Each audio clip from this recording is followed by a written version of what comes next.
Assalamu alaikum and hello everyone. I'm your host Hannah Zaberi and welcome back to another episode of Justice for All Now.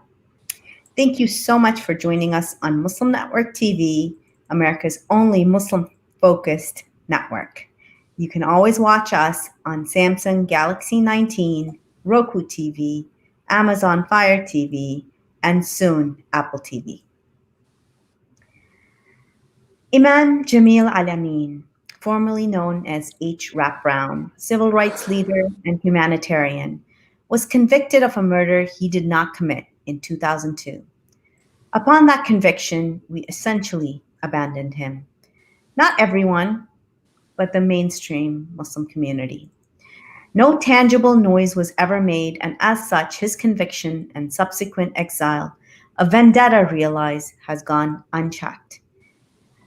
Um, Previously, his son has written that the cruel and unusual punishment, the confession of another man, the medical neglect in hopes that he dies, the gag order, the federal holding of a state prisoner away from his attorney and family. We've done nothing about anything.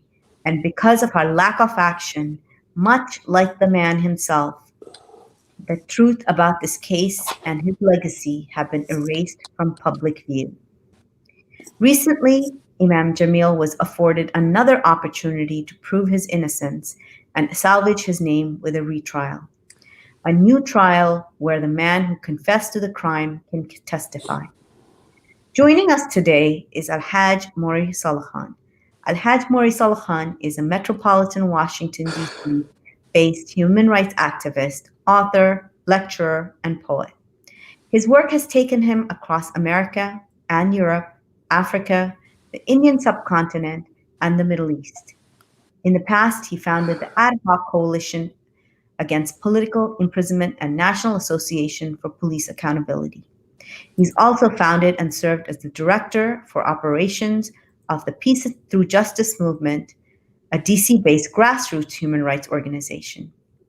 Currently, he's the director of operations for the Afia Foundation, a grassroots Muslim-led human rights organization. In addition, he's written many books, especially his recent work titled The Imprisonment of Imam Jamil Al-Amin, Is It a Government Conspiracy? And this book will be part of our discussion today. Thank you so much. Assalamu alaikum, Brother Mori. Wa alaikum salam wa rahmatullah, my sister. Thank you so much and welcome on the show again. We love to have you on, alhamdulillah. And our audience has met you before, but aside from the introduction that I just gave of you, what else would you like to add about yourself in your tell it to the audience? Well, that's about it. You know, I strive to the best of my ability to be a committed Muslim. I strive to engage my energies, both physical and intellectual and spiritual, as progressively as I can, progressively within the Islamic construct of what progressive is, and that's basically it. Just trying to do my part before Allah Ta'ala takes my soul. Mm-hmm. Yeah, inshallah ta'ala. So tell us now, what is going on right now with Imam Jamil's case? There have been some recent developments. Well, the most exciting thing for me is seeing the attention, the amount of attention that has really begun to gel around Imam Jamil's case, and it's long overdue. I mean, Imam Jamil has been caught in this legal quagmire now for 20 years. And as you've already noted, for most of those years, he has not received the kind of support and attention that he deserves, especially being the person that he is, someone who was so prominent in the Muslim community and in the African American community. And within America's socio-political construct of struggle. I mean, he is a very prominent figure, Mm-hmm. and so you know, the fact that he is now beginning to receive the kind of attention that he should have received years ago is, it warms my heart to see it. And also to see how diverse, how young and diverse the support is around his case, and the fact and the way that it's growing. Earlier today, there was a press conference at 11 o'clock in front of the Fulton County courthouse, uh, uh, and it was led by the Georgia chapter of the Council on American Islamic Relations and the Islamic Circle of North America, in conjunction with IJAN, I should say the Social Justice Network of ICNA, and the Imam Jamil Action Network, or IJAN.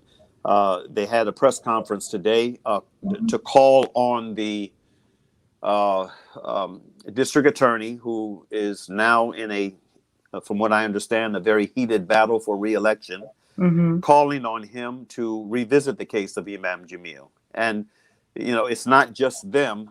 Of even greater significance, in my humble view, is the fact that one of the most prominent sons of Georgia, a civil rights icon in his own right, and the past mayor of the city of Atlanta, the past U.S. ambassador to the United Nations, Andrew Young, Mm.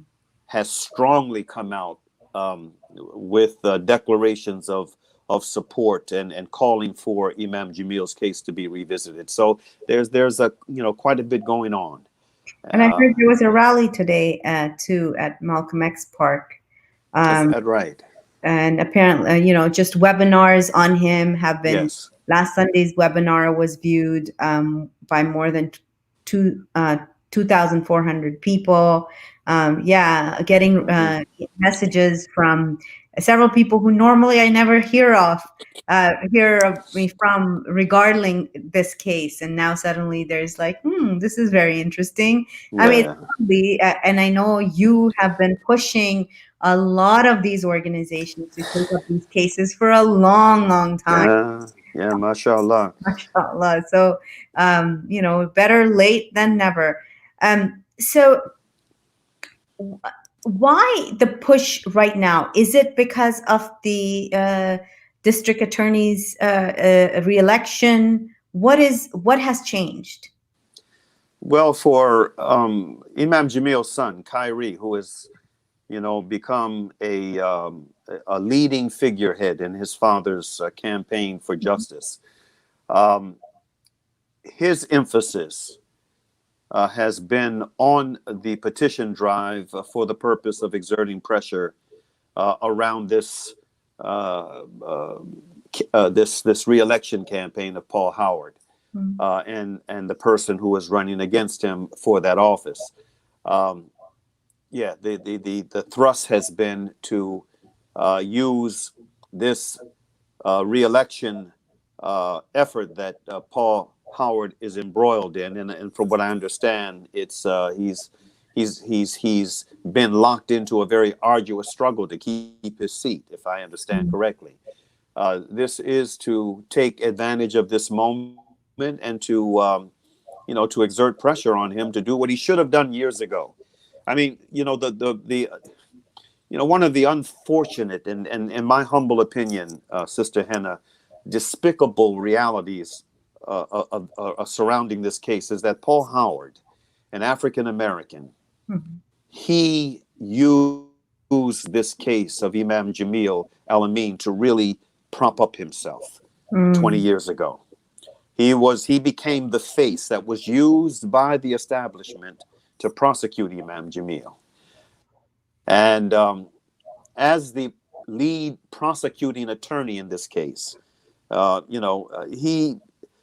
he had the ability then to do as um, the late Coretta Scott King, a very prominent icon in her own right, what she called on the system to do uh, in the early opening days of the trial, after we visited her. I'll never forget me and my brother Talal. Uh, During one of the breaks, it was one of the afternoon recesses. I think it was the lunch recess. During the trial, in the first opening days of the trial, we made a decision to go and pay Mrs. King a visit at the Martin Luther King Center for Nonviolent Social Change. And alhamdulillah, she received us in a very gracious way. And I gave her, some information that we had put together on Imam Jamil's case. And Mhm. we asked her to simply call for, if she would use her office and her position of prominence in the Atlanta community, to just call for a fair trial, nothing more, just Mhm. a fair trial. And wallahi, without any hesitation whatsoever, and I'm sure that that her immediate response to that request was also because she knew this man. She Mhm. knew his character. And, she herself had her doubts about what he had been accused of. But all she did was, I mean, well, let me say that she instructed us to come back the very next day. She said, "Come back tomorrow. I'll have a statement for you." And indeed, she did. It was a beautiful statement, well written. And in fact, the booklet that we published right after the trial ended with Imam Jamil's unfortunate conviction, um, we published a booklet within a few months. The case of Imam Jamil Abdullah Al-Amin, is it a government conspiracy? And in that booklet, we featured, part of the letter that she had given us, and she also gave us permission. She gave us permission to make copies of it and to distribute it as widely as we saw fit, and we did. We gave it to, I mean, all of the attorneys. I mean, of course, the attorneys got copies of it, but all of the media that were there covering the case, and it was a very, very widely covered case by the media, by print media, by broadcast media. And subhanallah, do you know what happened? Within a few days of us distributing that letter, Coretta Scott King ended up being attacked Oh. in editorials, basically calling on her to, stay out of it, Oh. that she was, out of her place, and calling for a fair trial. Wow. And one of the other startling things that didn't happen, um, which I felt was a shame on the establishment then and remains so to this day, is that you know I never saw one of the civil rights leaders or organizations in the greater Atlanta area that came to her rescue, that came to her Mhm. defense after she was attacked in editorials for simply calling for a fair trial for Imam Jamil Al-Amin. Do you think post George Floyd has anything to do with this too? Oh, yes, no question about it. I mean, there's no question about it, but that um, that tragedy, because of not just it being captured on video the way it was, because there have been many tragedies Mhm. that are equal in you know um, uh, horrific imagery that have taken place. There have been many, but the combination of that taking place when it did, Mm. when America and the global community is in the grip of a pandemic, and it has forced people to significantly um, uh, readjust their what constitutes normality in their lives, Mm. and it has also forced folk to kind of see the shortcomings within the governing apparatus that we have in this country. I think all of that has converged at this moment to provide an opportunity for a case like this to be revisited and to receive the kind of support that it has now begun to receive. Yes, this atmosphere has a lot to do with it. No question about it. And today you're representing the Imam Jamil Amin Action Network, Action Network. as Uh, well as the Afia Foundation, yes. so tell us more about this network. Tell us when was it formed, how, and this has been a consistent effort. While many efforts have gone to the wayside, but this has been a consistent effort for over how many years, um, and how does it work? I don't know the exact number of years, Mm-hmm. but it has been a number of years that IJAN has been in operation and trying to keep the case of Imam Jamil Abdullah Al-Amin alive. And I want to say that it is to the credit of IJAN that, and I would like to add, the efforts that we've made as well, that this case of Imam Jamil has not died, Mm-hmm. because as you noted in the beginning of your monologue, the we have not responded as a Muslim community to this case in the manner that we should have, especially given Imam Jamil's prominence before all of this happened. I mean, he was, before he became a political prisoner, the go-to man for many of the conventions and conferences that took place in America. He, Exactly. more often Would than be not, he like, was the keynote speaker. so this would be like tomorrow if they put a case against, I don't know, Sheikh Yasir Qadi or an Umar Suleiman or even like, let's get closer, Zaid Shakir, Yeah, Imam Zaid Shakir, right? Like, and the Muslim community to not respond to that or stand up to yeah, that or fight for him or raise his voice for him. right. Why? Well, I mean, we cannot imagine that today. Well, it's fear. I mean, it's fear. You know, one of the most difficult things for a people who don't really have the confidence in their identity and in their own means Mhm. for being able to project and defend what that identity is supposed to represent. One of the most difficult things for us to do is to confront, um, you know, the powers of principality. You know, I call it the Pharaoh complex.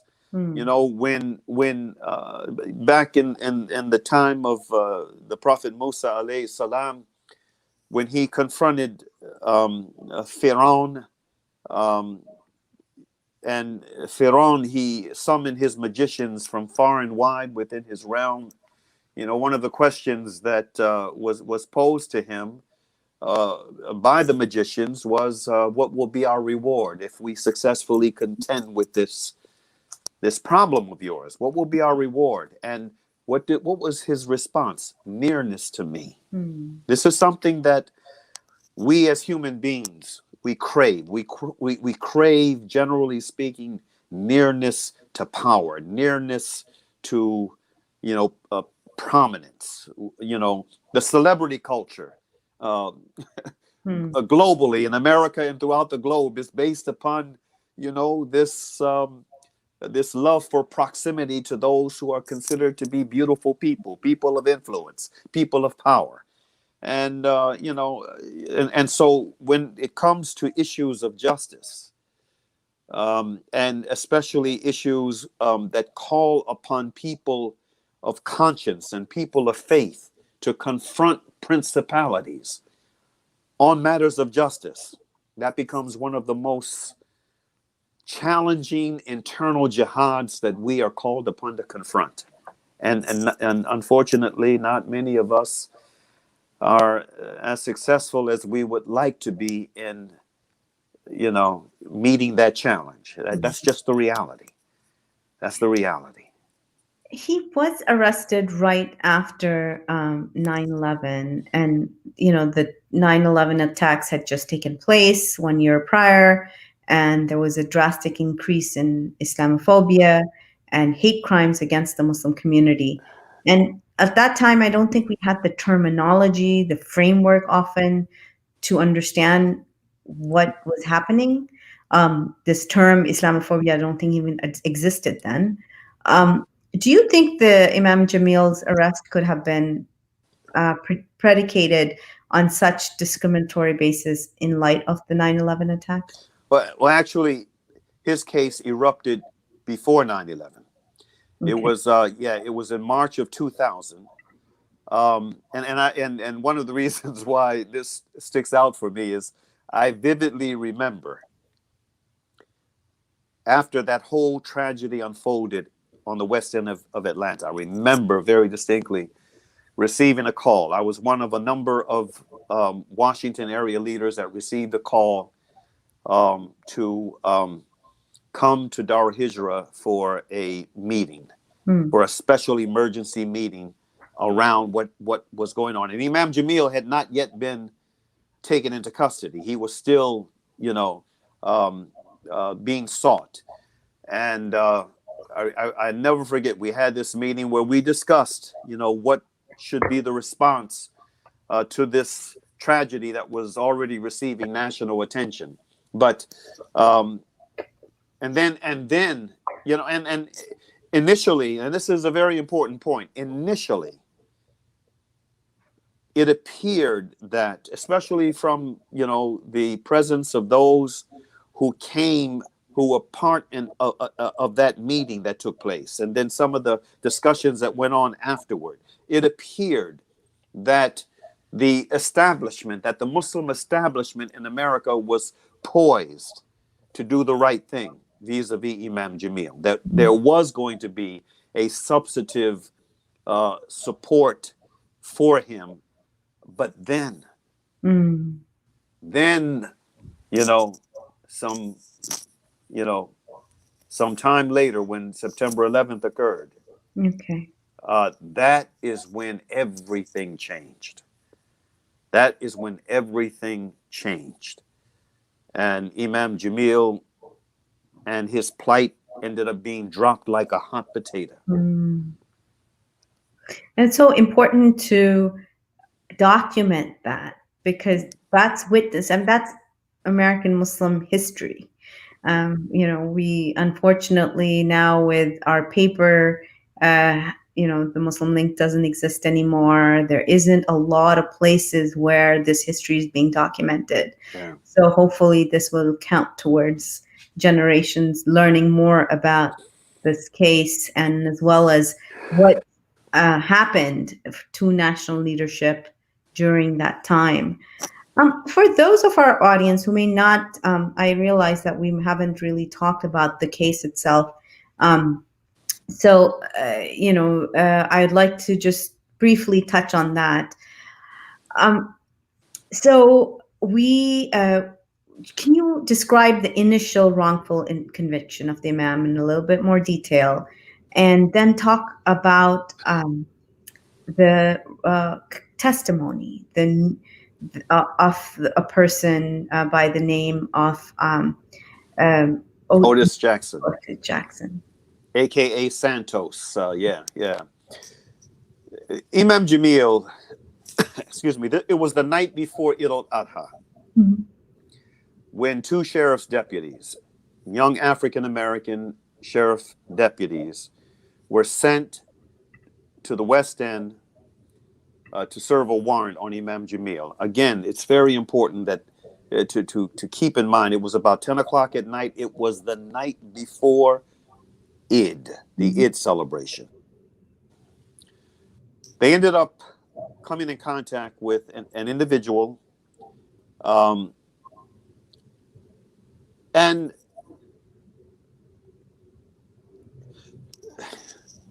Imam Jamil also may have been present as well. In fact, I personally believe that he was. I believe that Imam Jamil was present. Allah knows best. Um, but because one of the things that this Otis Jackson said to me, I had an opportunity to interview him, to speak with him years ago. And one of the things that he said to me, when we discussed Imam Jamil's case, he was in lockup in a jail outside of Atlanta. Um, he said that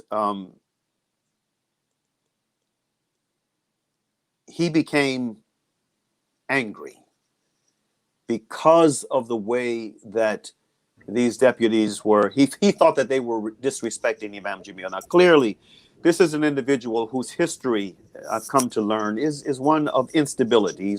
He's in and out of jails and prisons. He's an unstable person, and he has the kind of temperament that fits precisely the scenario that unfolded on the west end of Atlanta. Someone who just lost his cool. He just lost his self-control and just went off.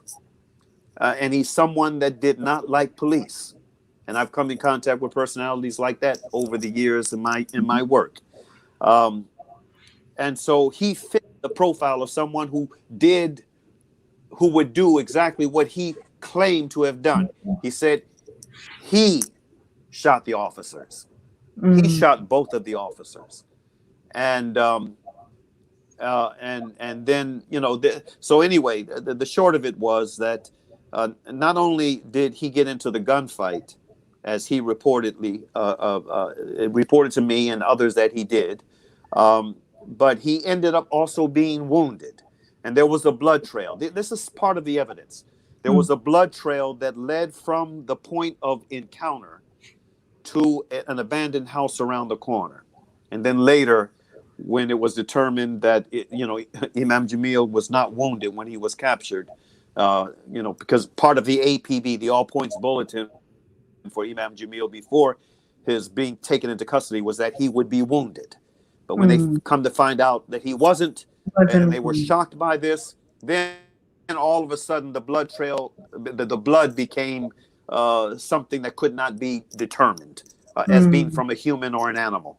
But then there was some other things. There wasn't any fingerprints found. His DNA was not on the guns or the ammunition. That's How right. did the FBI justify the connection between Imam Jamil and the confiscated weapons? Well, first of all, here is another one of the salient factors to this case. The FBI person who supposedly found the weapons was also an FBI agent who himself had a history of having taken the life of an African American male in Philadelphia, reportedly shot him in the back of the head, and planted a weapon, claiming that he had this weapon. This was an individual that when he came upon Imam Jamil, who was already on the ground in handcuffs, laying on the ground, face down, he kicked him and spit on him. He was that out of control. And so this was someone who it was felt could and would manufacture evidence in order to get his man. But it's again, it's significant that the guns that were, the weapons that were reportedly found did not have Imam Jamil's fingerprints on them. And so we are led to believe that Imam Jamil had these weapons. And according to earlier reports from the authorities, he actually fired these weapons. And yet there were no fingerprints of his on the weapons. And then there was a number of other things. I mean, the warrant that the sheriff's deputies were there to serve that night, the night before the Eid celebration, was a warrant that was based upon a totally bogus scenario. It was a warrant that never should have been issued.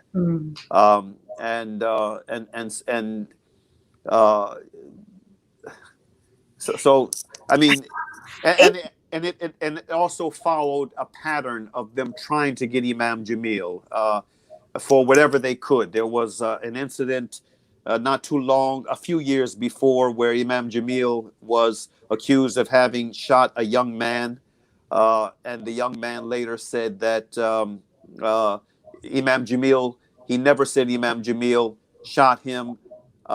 He was pressured into saying that Mhm. it was Imam Jamil.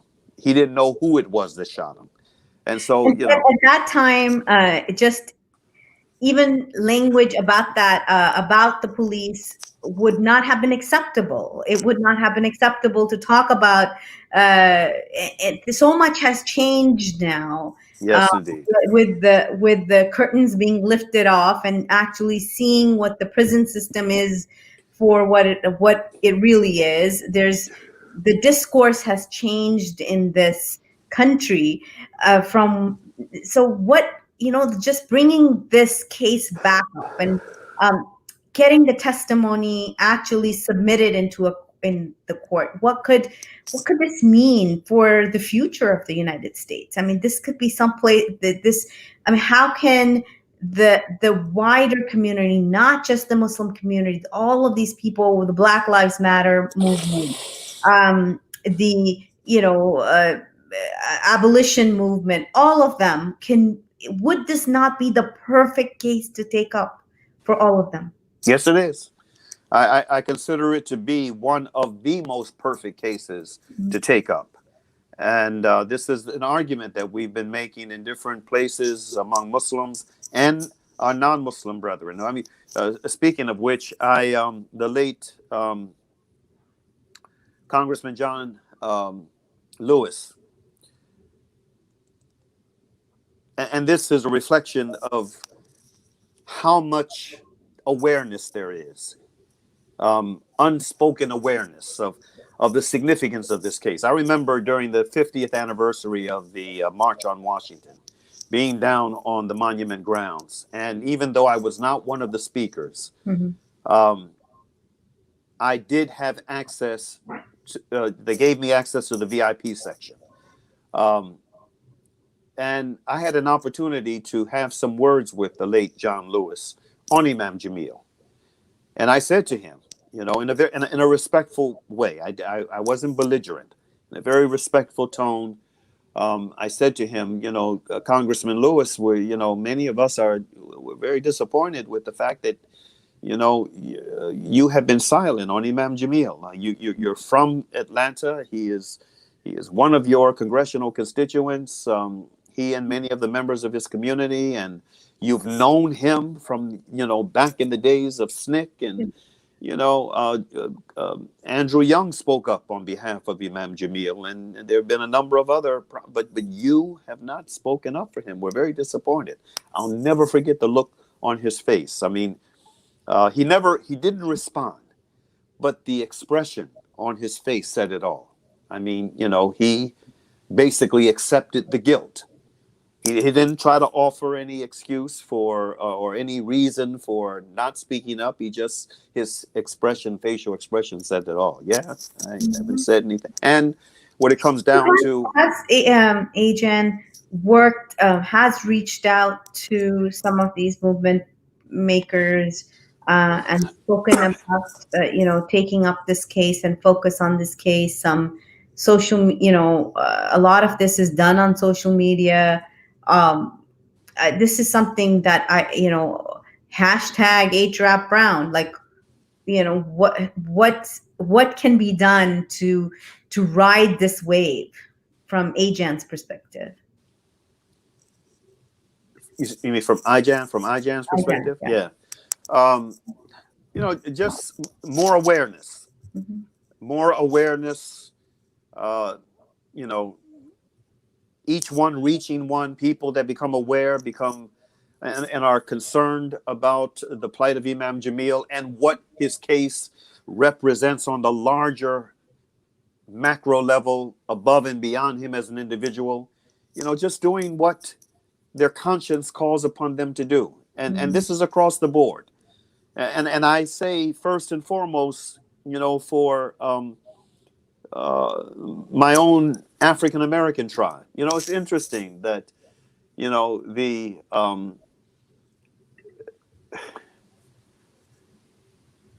and I see this often. oftentimes, the folks who are the closest to a situation are sometimes the most negligent. Um,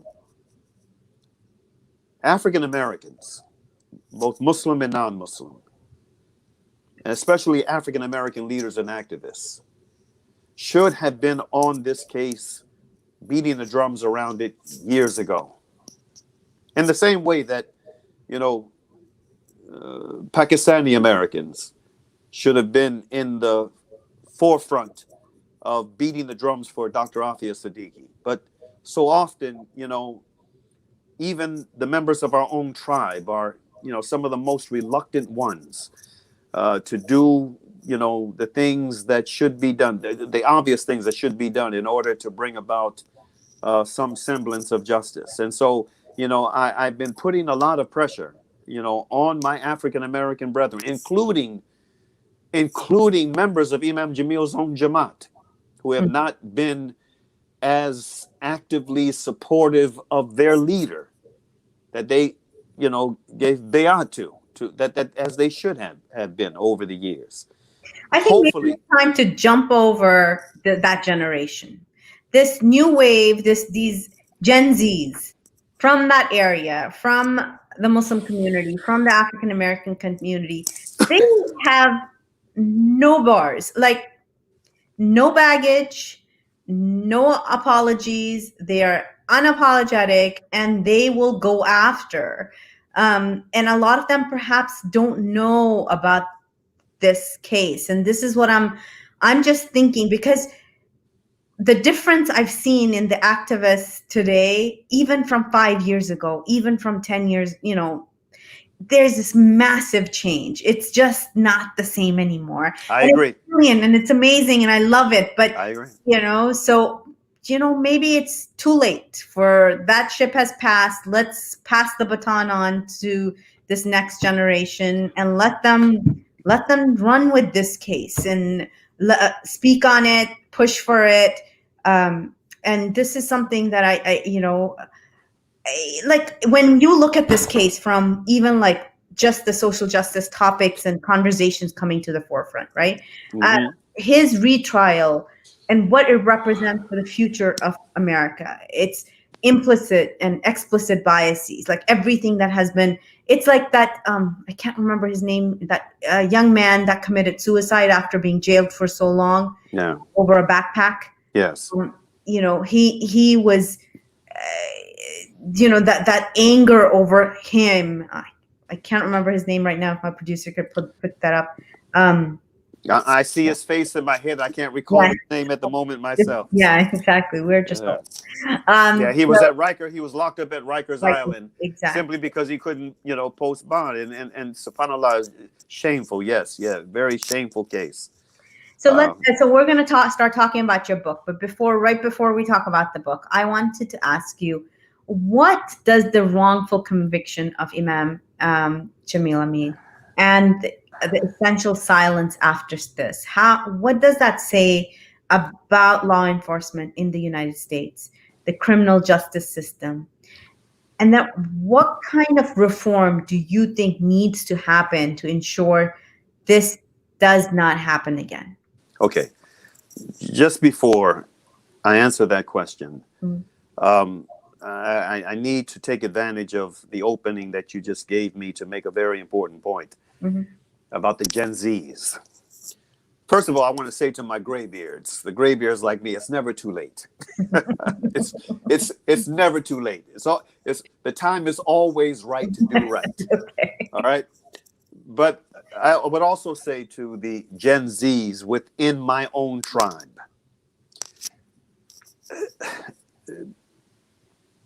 the African American Gen Zs have not been as supportive, as responsive to this challenge of Imam Jamil as they should have been, and this is an opportunity for them as well. And as an example, I'm going to give you an example. Every year there's the Riyada, the annual Riyada, which was established by Imam Jamil and his Jamaat. It's a wonderful activity that Muslims all over the country and non-Muslims look forward to each year. Mhm. Last year was held in Atlanta. And in fact, in the years that it has been held, well, I'll just stick with last year. Last year, it was held in Atlanta, Georgia. And the organizers of that activity, which went very well, was well organized. These were Gen Zs, most of them African American. So Um, uh, and between the but Imam between the Jamil ages was of not, 20 and under, 21 huh? and under, between the ages of 21 and under. Oh, that's Gen Z's 21 and under. That's the Gen Yeah, Z 21 and that's under. Gen. Okay, all I'm right. Gen X. Okay. I'm talking about Well, Gen X. okay, okay. Well, there. Okay. Well, no, it was Gen X, and Okay. maybe a handful, maybe a few Gen Zs thrown in for good measure. But anyway, this is an opportunity for the Gen Zs, the Gen Xs, and all of the other alphabet soup gens to get it to start getting it right. Now, getting to the question that you asked, uh, please remind me of what it was. So I wanted to talk about what this case what does it say about the law enforcement and criminal justice Oh, system in oh. the United States, and what kind of reform needs to happen? Well, what this says about the case, in the immediate aftermath of George Floyd, there has been a tremendous amount of attention and justified attention placed on policing in America, the way policing has, historically, traditionally been done from one part of the U.S. to the other. Mhm.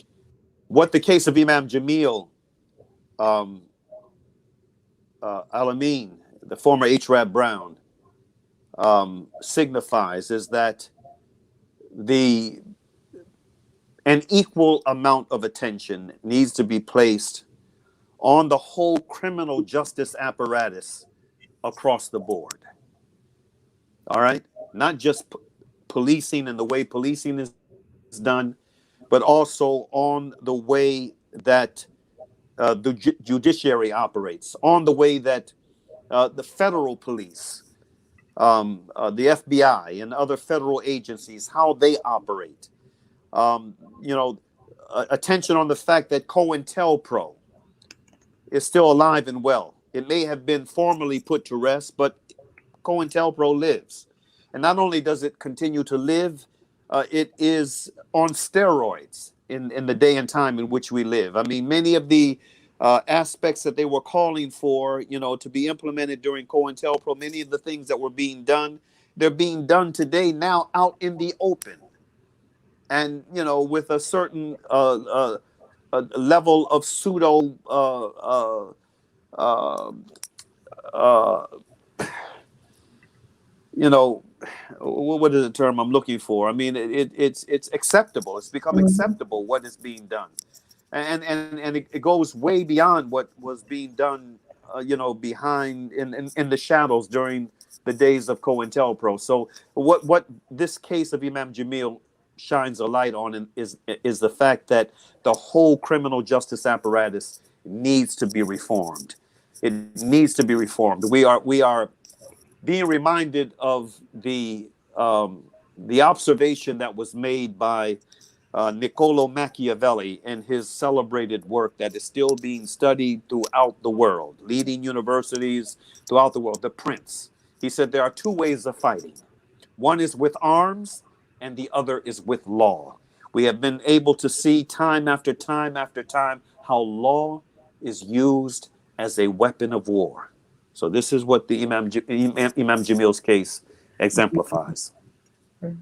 So true. Let's talk about your book. Um, so it's titled "The Imprisonment of Imam Jamil Al-Amin, Jamil Abdullah Al-Amin. Is it a government conspiracy?" Yes. How did you plan for this book and write it? What has it been a work in progress over all these years, and built up on your previous smaller booklets, or did this come about after this retrial that took place last year? Um, Tell us about the book. We published the booklet, The Case of Imam Jamil Abdullah Al-Amin, the small booklet, back in 2002. Mhm. Um, the booklet ended up having two runs after we sold out of the first booklet, which was maybe 2 or 3 thousand copies. We printed another run, and then that was it. The booklet was out of print for years, and I was getting calls, constant calls from Imam Jamil's supporters, and others, Brother Salakan, do you have any of the booklets? Can we get copies of the booklets? When can you you need to republish the booklet. And one of the main voices of that was reminding me was the late Imam Khalil Abdul Rahman, who passed away. He was Imam Jamil's spokesperson, official spokesperson, all of these years before he passed away about a year or so ago. And he would remind me and sometimes convey to me messages from Imam Jamil asking about when the booklet might be able to be reprinted. And I said to them that as soon as we were in a position to be able to do it, we would do it, and we would make it, try to make it a book instead of just a small booklet. And so it was, it was years in the making, but alhamdulillah, we finally was able to pull it together. And what we did was we added some other voices besides my own. And this is what adds to the weight of significance of this book, the voices of others beyond my own voice, that are basically, calling, making the same argument in different ways for Imam Jamil. And one of the most important chapters of this book, for me, one of the most important chapters, is the chapter uh, uh, that contains the chronology of Imam Jamil's public life from his days as H. Rap Brown, from when he first emerged as a student leader, as part of SNCC, even before SNCC, and then becoming one of the leaders of SNCC. I think the fourth in line, of either the fourth or fifth in line of SNCC, and then going on to becoming one of the leading voices within the Black Power movement, and then on to becoming a political prisoner at Rikers Island and in his embrace of Islam. This chronology that begins with his public face as a young, very young, early 20s H. Rap Brown, all the way to where he is today, is it is worth the read all by itself. That this one chapter is worth the read of this book, because it gives the reader a tremendous amount of history, what has taken place in this country. Some of the most, the 60s was one of the most challenging decades in American history, and one of the most formative, decades in American history. And so you get an opportunity to get a glimpse into what that decade was like by getting this snapshot of what was happening with H. Rap Brown all the way through Jamil Abdullah Al-Amin. It's again, just that one chapter alone is worth the read. But there's a lot of other wealth of other good material in the book as well, including the voice of Andrew Young, former ambassador and former Mayor Andrew Young, not only voicing his belief that Imam Jamil um, is innocent, he believes he is innocent, but also calling on this newly established integrity unit. The former name is the Fulton County Conviction Integrity Unit, calling on them to revisit his case. So yeah, there's a wealth of information in it. Thank you so much for being here today, Brother Morris. Alhamdulillah, We wrap up alhamdulillah. the hour. Buy the book. You can find it on the Afia Foundation website, on Brother Maury's Facebook page, the link. We've shared the link in the comments on our Facebook page. get involved in the Free Imam Jamil Amin movement. All of you watching, listening, this is a call to American Muslims from all of us who are concerned about justice. Absolutely. So much for being here today, and assalamu alaikum. Walaikum salam, my sister. Thank you for having me. May Allah Ta'ala bless you and bless the organization and bless the network in the days and years ahead, inshallah Ta'ala.